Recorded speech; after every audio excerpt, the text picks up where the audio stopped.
Hey guys, I'm excited. Today we're talking about buy, sell, or hold. And then I've also got a really good positive message at the end, one of my affirmations at the end of the video, so stay tuned for that.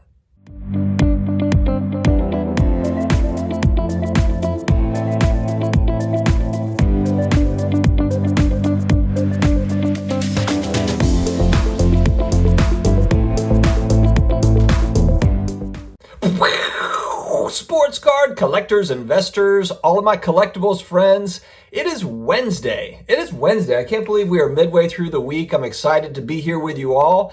This is kind of my break time, is talking to you guys and getting into the comments. I love all that stuff. So thank you very much for tuning in. If you are new here, this is a personal finance collectibles, all the cool stuff that maybe your regular friends don't want to talk about.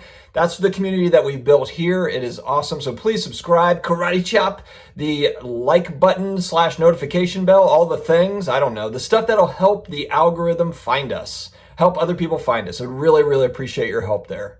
A couple of housekeeping notes before we get into it. I've got Vegas Find 777 Chris will be on tonight. I'm actually filming this Tuesday for Wednesday, so tomorrow night technically, but Wednesday night at 9 p.m. Eastern, that's what we're scheduled for. Might have to switch it to Thursday, but I think that we are good for Wednesday night. He's going to join us. And then I'm excited to, first time ever, I'm going to have on Ben Carlos on Monday night. He's the one that just does the amazing sports card videos with all the awesome production, and I'm really excited to have him on too. And then March 1st, I am pumped. It's all coming full circle. I'm doing a live stream on my channel and then also on his Dr. Jim Beckett himself. I am a Beckett fanboy from my childhood. You know I'm a big nostalgia guy here, so I am really, really excited for that one. That's the first time I've ever actually really met Dr. Jim Beckett, and he has meant so much to me indirectly in my childhood. He wouldn't even know it, but I feel like there's a lot of us in that boat. There's a lot of us that can attest to that, so I'm really, really excited. Oh, another thing. So I've been checking my YouTube analytics. Of course, I stay on top of it. My main audience here on this channel, 35 to 45-year-old males. Not a whole lot of females. Thank you for the 2% that are female. Mom, mother-in-law, aunts, sisters, thank you very much for tuning in. I appreciate you.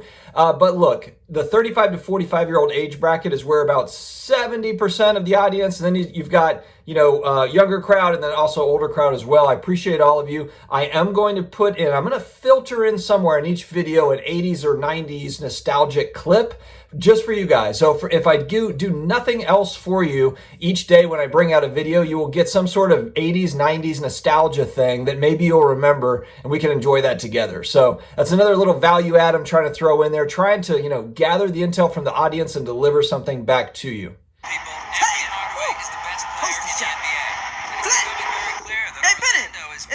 Real leather, cause it's sticking to my leg. Who's the man with the serious moves?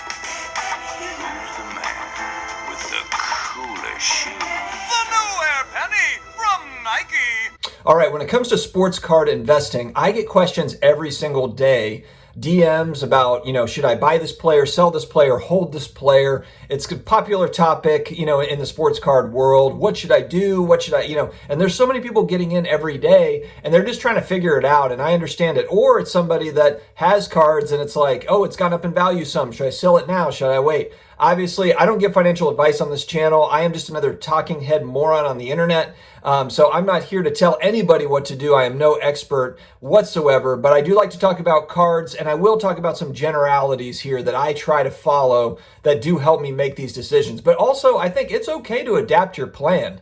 You can have a plan of like, all right, look, when I make a 50% return on this card, I'm going to sell it. And then you know what? It might happen to where you get to 50% and you're like, you know what? This thing, I feel like it's got some momentum. This player's got some momentum. This card set does. I'm going to let this thing ride. And it goes up to 200% or whatever. It's okay. It's okay to adapt and change. It also might go up to 50% and then come back down to 10%. You might be kind of panicking. Anyway, the point is that there is no right or wrong way to do it, but it's also okay to be adaptable. I will say that having kind of a disciplined approach helps to kind of be a little bit more robotic about it, but we're in a sports card craze right now where it's very difficult, especially if you own anything that's semi-high end, with the prices that just keep on happening, the all-time highs. I can understand why someone with a LeBron James Topps Chrome rookie PSA 10 is probably, I could understand them saying, oh my gosh, they're 40 grand, I'm going to sell it immediately. Or I could understand them saying like, oh, it's a 40 grand, maybe it'll be 100. I understand it. I don't own one, but I'm just saying I get it. I get how that can be a difficult decision. All right, the one thing I will say first, be really, really careful with current players. And what I mean by that is when I'm looking at current players, I very rarely am looking at a current player when I buy them to hold them long term. Very rarely. Luka Doncic is the one guy that I would say that I'm holding long term, but define long term, because I would say long term is 10 plus years. That's a long time. I mean, for some people, long term is 2 years in their mind. Maybe a year is long term for you. But my point is that we're not going to hold a lot of this stuff long term. There will be certain people that, I've got a Bobby Hebert rookie card. I'm not going to resell it. I'll probably have that because first off, there's not going to be a huge market. Well, actually, maybe there will be a market for Bobby Hebert rookies. You never know. I shouldn't say that. My point is you've got kind of your PC things that end up being your long-term holds because they kind of have to be, unless you're just going to liquidate, for whatever reason. But the point is with current players, those are really short-term buys and sells, short-term flips, in my opinion. It's very rare that I'm going to be holding a lot of these guys long-term. And just think, and the reason is because think about how many guys were so good and their cards are just not commensurate with that. You think about, Chris Bosh, Kevin Garnett. I know that like Allen Iverson, some of these guys have gotten, some love here over the last year. Paul Pierce. I mean, there's a lot of really, Ray Allen. There's a lot of great players that maybe their rookies have gone up some, but these are like these are Hall of Fame players that, the point is that not all of them are going to, all the players we've got today, they're not going to be LeBron James prices down the road. And so, you've kind of got to figure it out. Are you trying to have kind of a broad collection, that you're buying into, or are you trying to get up to one or two big cards? Are you buying and selling to kind of ladder up, to get there? And each, makes sense. Or are you just trying to pay bills? Did you lose your job and you're trying to pay, put food on the table? That could be something too. That could be a reason. So that would be, why you're buying and selling and flipping. But I would just say to be really careful. Don't fall into the collector trap is what I would say. The collector trap is kind of like, oh, you're a collector, so you need to collect and you need to hold long term. Not necessarily.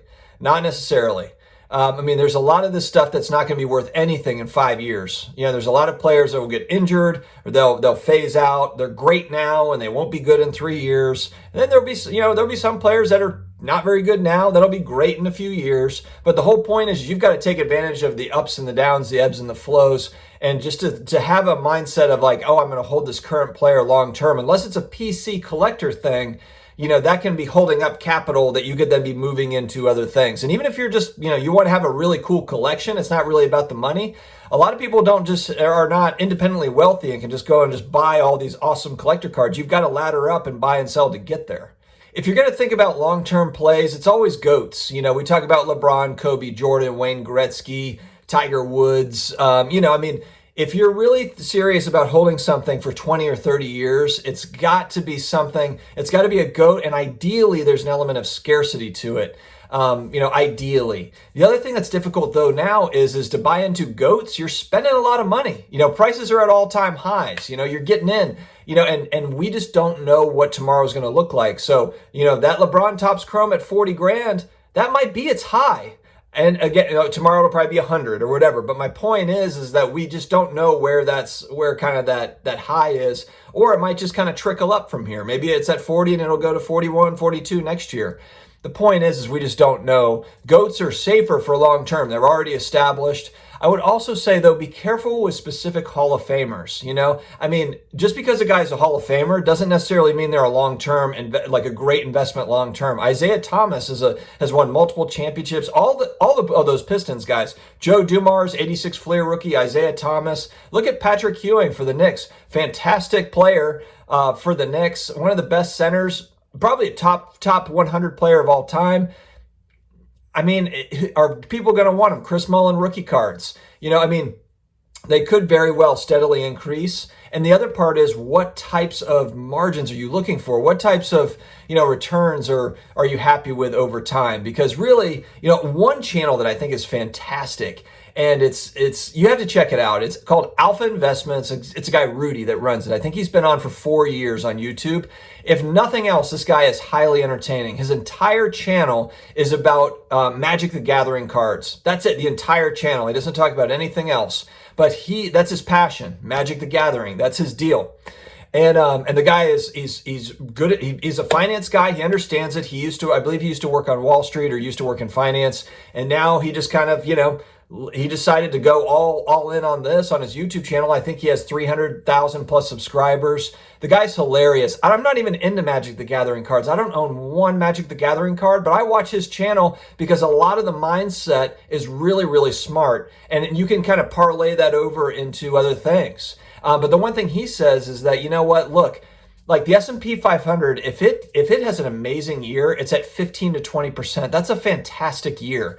For him on Magic the Gathering cards, he's just looking to get that 5 to 10% return, and he's really happy with that. So that's kind of his, that's what he's looking at. And 5 to 10%, if you just think about what cards have done in the last 18 months, 5 to 10% is, I mean, it's laughable for what's been going on over the last 18 months. So don't take for granted these types of gains. Don't take it for granted. The fact that cards have doubled and tripled and you've quadrupled your money, when people are trying to, I'm going to hold out to get 10x or whatever. This whole thing, I'm bullish on sports cards. I love it. But this whole thing could come to a stop and then just kind of slowly trickle up like it used to. So maybe we have a new floor, but the point is that, look, there are no guarantees, and everyone is just trying to, I think we're kind of out of reality here a little bit. Like we're there's so much crazy going on in sports cards that doubling your money is like, I doubled my money, but now that card is, I have that with like Luka Prism PSA 10s. I sold mine for $400 or $500. I had 4 of them. I bought them for $70. 18 months ago or whatever, about 18 months ago, I bought 4 of them for $72 each. I sold them all for $400 or $500 each, which was great. Now they're $1,500 to $1,700. They got up to $2,000. I didn't see that coming, obviously. But that's kind of the weird world we're in, where that's like, it's almost a loss. You're like almost taking a loss, which is insane to think about. So we have to keep all that in mind with this, and I see a lot of the people that are doing a great job of laddering up. They're not trying to get triple, quadruple their money. They're taking, 25, 50%, maybe 100% on the deal, just to kind of turn and get into something else.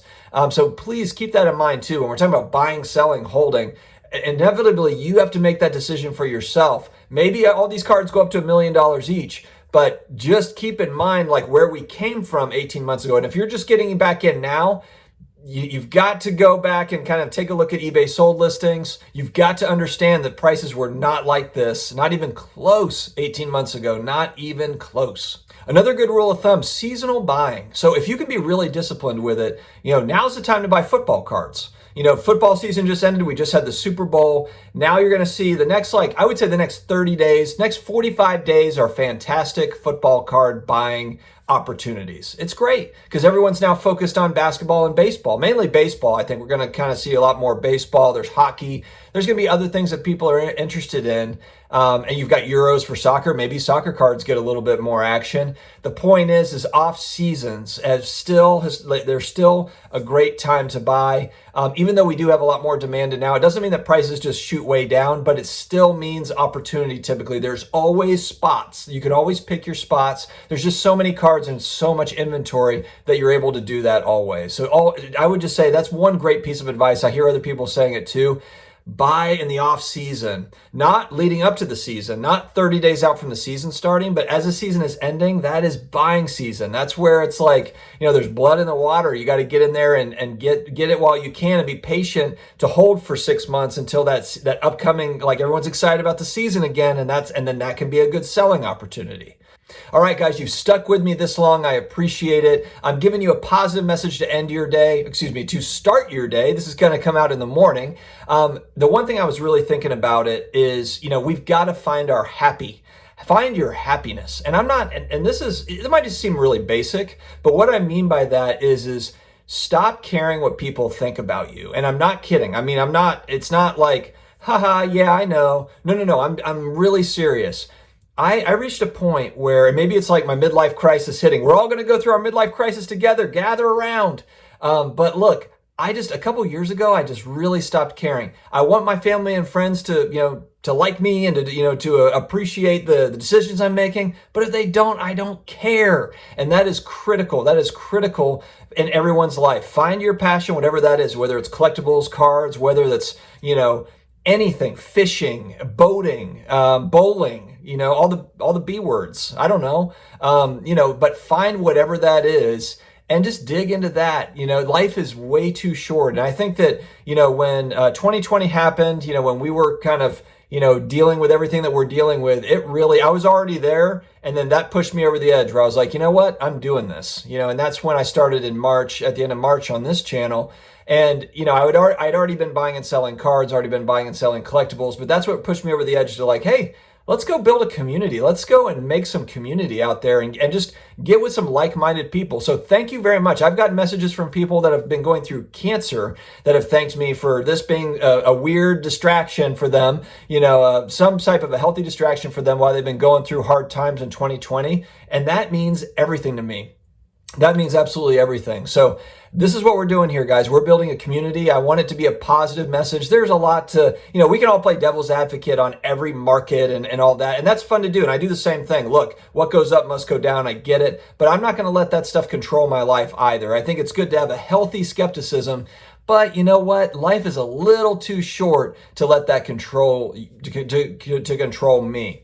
So find your happy and really build on that. And I think that that's really critical. Everyone's got something to offer. Everyone's got something that they're into. You might just be afraid to do it because you're afraid of what other people might think. Who cares? And I'm serious. Who cares? Like, it's not middle school anymore. We're adults and it doesn't even matter. So guys, thank you very much for joining. I hope that you have an awesome day. Go and crush your day today. You deserve it. Get out there and do it. And I will talk to you again tomorrow. Take care, guys.